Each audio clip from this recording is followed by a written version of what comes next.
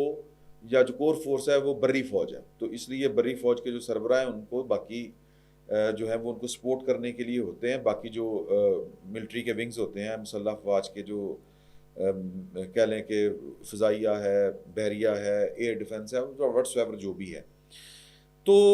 فوج کے سربراہ، اسٹیبلشمنٹ کے سربراہ انہی کو تصور کیا جاتا ہے،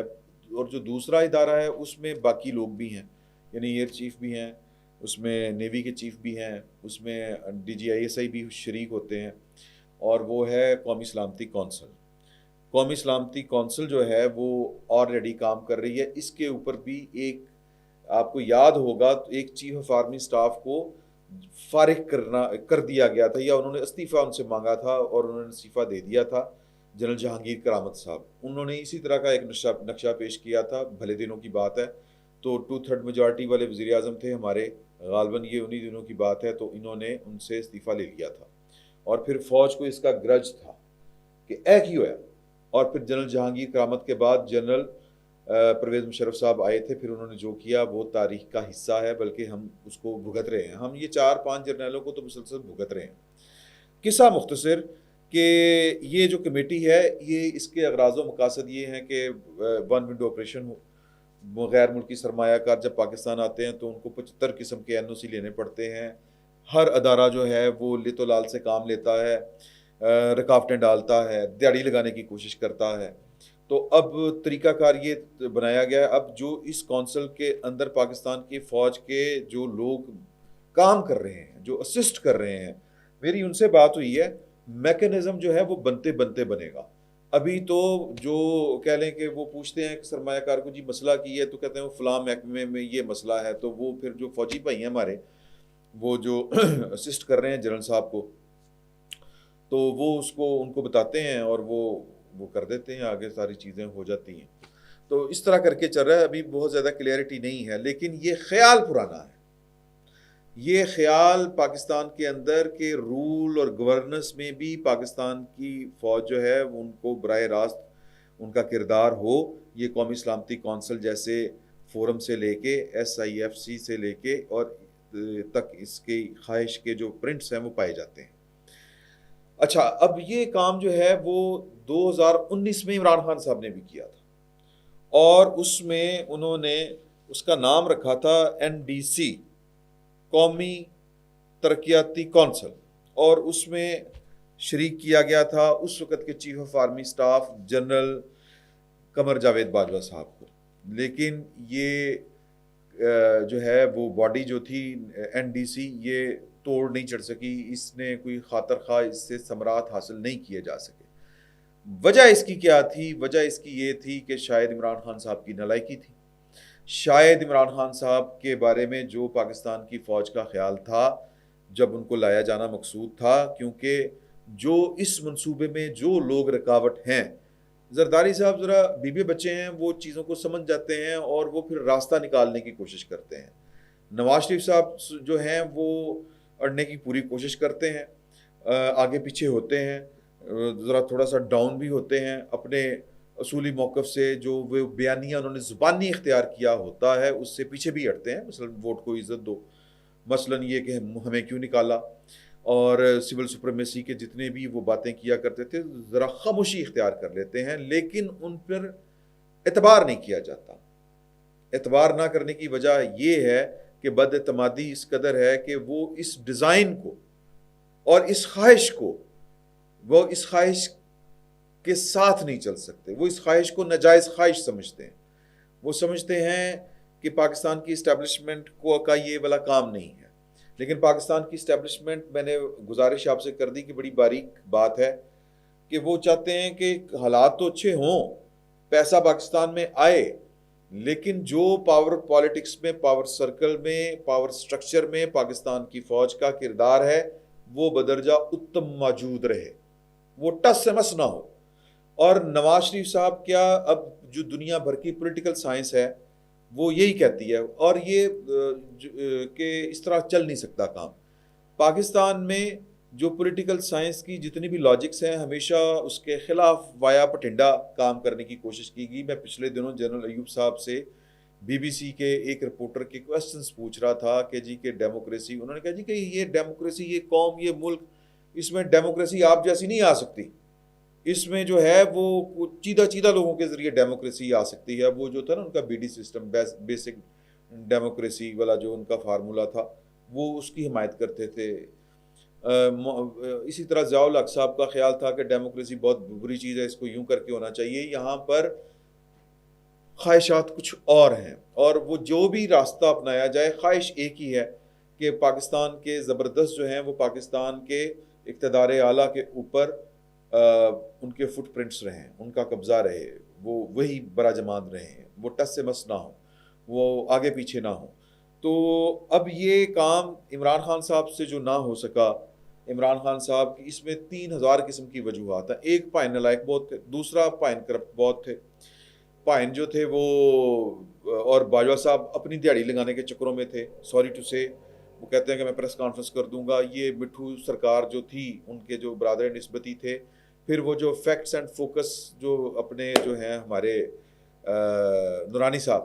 ان کی جو خبر تھی، پھر اس کے اوپر جو ریاکشن تھا، اور پھر آپ کو پتہ ہے کہ وہاں پر جو تھی وہ اپنی اپنی دیہڑی کے چکر تھے۔ جو یعنی عمران خان صاحب کو تو دیہڑی کا اتنا شوق تھا، انہوں نے روڈا شوڈا اور جو یہ ہیں ان لوگوں کو سائڈ پہ کیا۔ اپنے علیم خان صاحب، ملک ریاض صاحب کی ساتھ ان کی جو تھی سٹ پنجہ یاری، اور وہاں سے چیزیں وہ ڈیل کرتے تھے تھرو ملک ریاض، اور باقی جو لوگ تھے ملک ریاض صاحب کو تو چیزوں کو انگیج کرنا اور لوگوں کو اپنے دسترخوان کے اوپر شریک کرنا بڑے اچھے طریقے سے آتا ہے۔ تو عمران خان صاحب کو لگتا تھا کہ جی کہ مٹھو جو ہے وہ زیادہ حصہ لے جائے گا، صابر مٹھو صاحب، تو اس پر یہ پھڈے شروع ہوئے تھے۔ روڈا سے پہلے ڈی ایچ اے فیصل آباد، وہاں سے یہ والے کام شروع ہوئے تھے۔ ڈی ایچ اے فیصل آباد اناؤنس ہونے سے پہلے مٹھو صاحب نے وہاں پر انی ڈال دی تھی، مطلب وہ جو ہوتی نہیں زمینیں واگزار کروانی شروع کر دی۔ تو خیر ہم موضوع سے نہ ہٹ جائیں، موضوع یہ ہے کہ عمران خان صاحب کی فراغت کے پیچھے ایک تو پرسنل انٹرسٹ تھے، دوسرا پاکستان کی فوج کو یہ اندازہ ہو گیا ہوا تھا کہ ہم غلط دلہن لے آئے ہیں، کم نہیں ٹھیک۔ تو یعنی کہ عمران خان صاحب جو تھے وہ 12-1-2 بجے دفتر آنے والے، 5 بجے چلے جانے والے، اور صرف ترجمانوں کے ساتھ بیٹھ کے باتیں کرنے والے، اور سارا کام چھوڑا ہوا تھا پاکستان کی فوج کے اوپر۔ جنرل اپنے کیا نام تھا ان کا، فیاض حمید صاحب۔ اب فیاض حمید صاحب کی جتنی کیپیسٹی تھی، فیاض حمید صاحب سپائی ماسٹر تھے، وہ وہی کچھ کر سکتے تھے جو ان کو کرنا آتا تھا۔ اب اس ساری بات کے پیچھے جو ہے نا جو کیچ بن رہا ہے وہ یہ ہے کہ اس سارے چکر میں پاکستان کی فوج جو ہے، پاکستان کی اسٹیبلشمنٹ، وہ ایس آئی ایف سی بنا کے بیٹھی ہوئی ہے، لیکن جو خواجہ آصف صاحب کہہ رہے ہیں، جو بات کر رہے ہیں، وہ بڑی باریک بات کر رہے ہیں۔ وہ کہہ رہے ہیں کہ جب تک آپ اپنی غلطیوں کا اعتراف نہیں کریں گے کام ٹھیک نہیں ہوگا۔ ان سے آسمہ بی بی نے یہ سوال کیا تھا کہ جی کہ پہلے بھی یہی کچھ تھا، سیم پیج تھا پچھلی گورنمنٹ میں، اب بھی آپ سیم پیج کہہ رہے ہیں؟ اب پہلے بھی فوج تھی، عدلیہ تھی، میڈیا تھا، اور بھی ایک دو جو تھے، وہ میجر پلیئرز تو یہی تھے نا، وہ عمران خان صاحب کے ساتھ سیم پیج کے اوپر تھے، وہ سیم پیج پھٹ گیا، پھر اب آپ آگے ہیں، عدلیہ ہے، اور یہ اعتراف کر رہے ہیں خواجہ آصف صاحب کہ اس سارے پروجیکٹ میں پاکستان، چونکہ اب پاکستان اتنا ونریبل ہو چکا ہوا ہے کہ پاکستان اب چلنے کے قابل نہیں رہا۔ اللہ تعالیٰ اپنا فضل و کرم کرے۔ میں بہتر ہے کہ وہ کلپ آپ کو سنا دیتا ہوں، میں یہ خلاصہ بیان کر رہا ہوں۔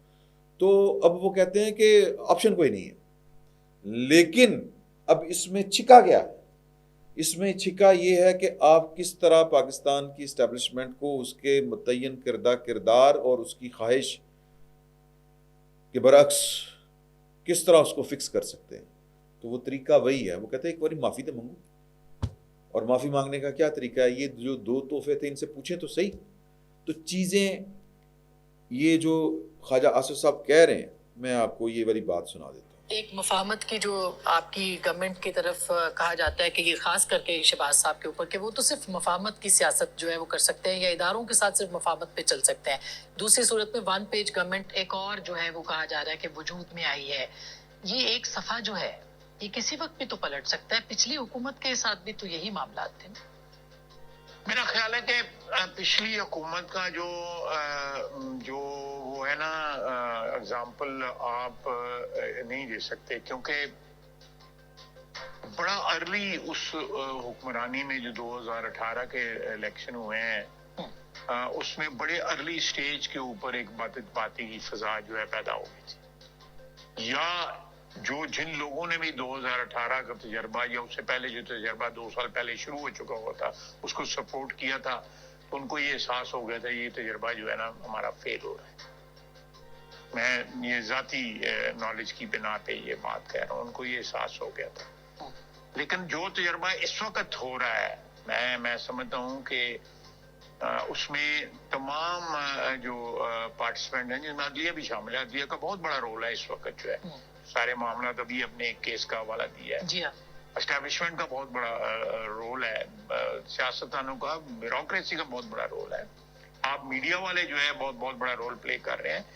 سب کو ادراک ہے کہ جو آپ نے کہا کہ ابھی نہیں تو کبھی نہیں، کہ یہ ہمارے پاس لاسٹ چانس ہے، ہمارے پاس زیادہ مدت نہیں ہے ہم چیزوں کو درست کرنے کے لیے.